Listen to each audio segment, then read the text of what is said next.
Iz zelo zanesljivih virov sem slišal, da iščejo nove manekene. In da bi se odrezal bolje kot ponavadi, sem se najprej odpravil v modno agencijo. Najbrž me čakajo formalnosti, kot so obrazci, kakšno poizkusno slikanje, potem pa direktno na modne piste.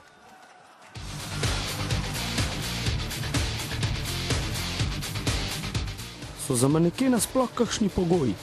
Verjetno ne. Prvi pogoj je, moraš biti zelo samozavesten. Res te ne smejo, ne vem, kakšne stvari, ker tukaj, mislim, v Sloveniji ni tako. Slovenija je res poseben trg, pa je res tak najlepši trg, pa je res lepo tukaj delati.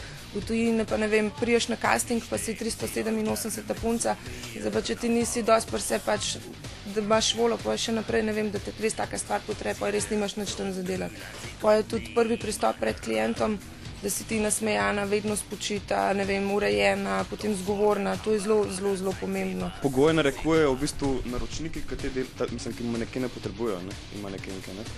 Pač ponavadi, ne vem, na modnih revijah se predstavlja kolekcija, torej se predstavlja kolekcija, ki nekako najbolj porabi, to so po konfekcijske številke 36, 38, čevlji tudi, recimo za moške so tam čevlji 43, 40, mislim 44, in temu v bistvu nekako se tudi prilagaja tudi višina in vse v bistvu, ne vem, moških, recimo moški za modne revije so od 1,85 m dalje, to je konfekcijska številka 48, 50, maksimum 52, tako da v bistvu za manekene moški, ki so že 1,90 m, je zelo težko katero dela.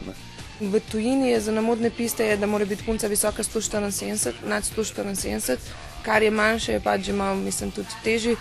Pa v tujini večinoma pač forsirajo to številko 36, da se spraviš v številko 36. V Sloveniji je še zmeraj pač, da imaš lahko 38, pa tudi v Sloveniji imajo pač radi še punce, ki imajo malo več kot 90, 60, ja. Je nekaj majčkenih pogojev, ampak ker imam številko noge, 43,5, sem idealen za manekena. Zdaj nekateri imajo pač naravni dar, pač, da nekako se ne zredijo, kakokoli že, vedno treba paziti na kožo, na celo telo, pač treningi, ne smeš jih vedno takrat, kad bi rad. Bi se lahko tega kje naučil, ali mi bodo vse povedali kar v Parizu? V modni šoli pa tako, jaz osebno sem jo naredila.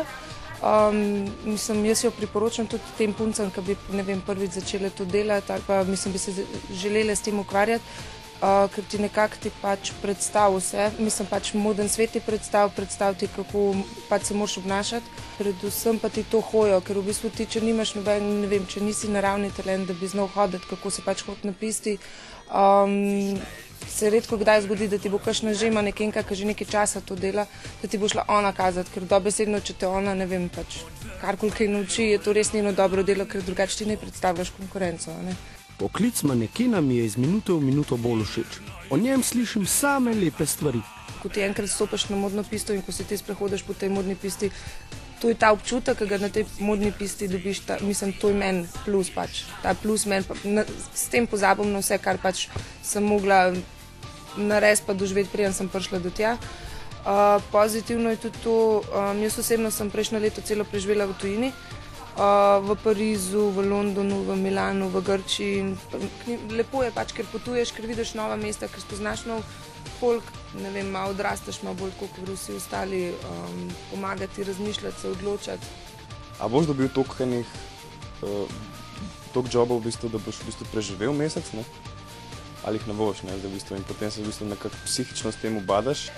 Vama bom kar sam pokazal, kako se stvari streže. Poglejmo hojo. Takole je treba. To sem storil namenoma. Je del mojega nastopa.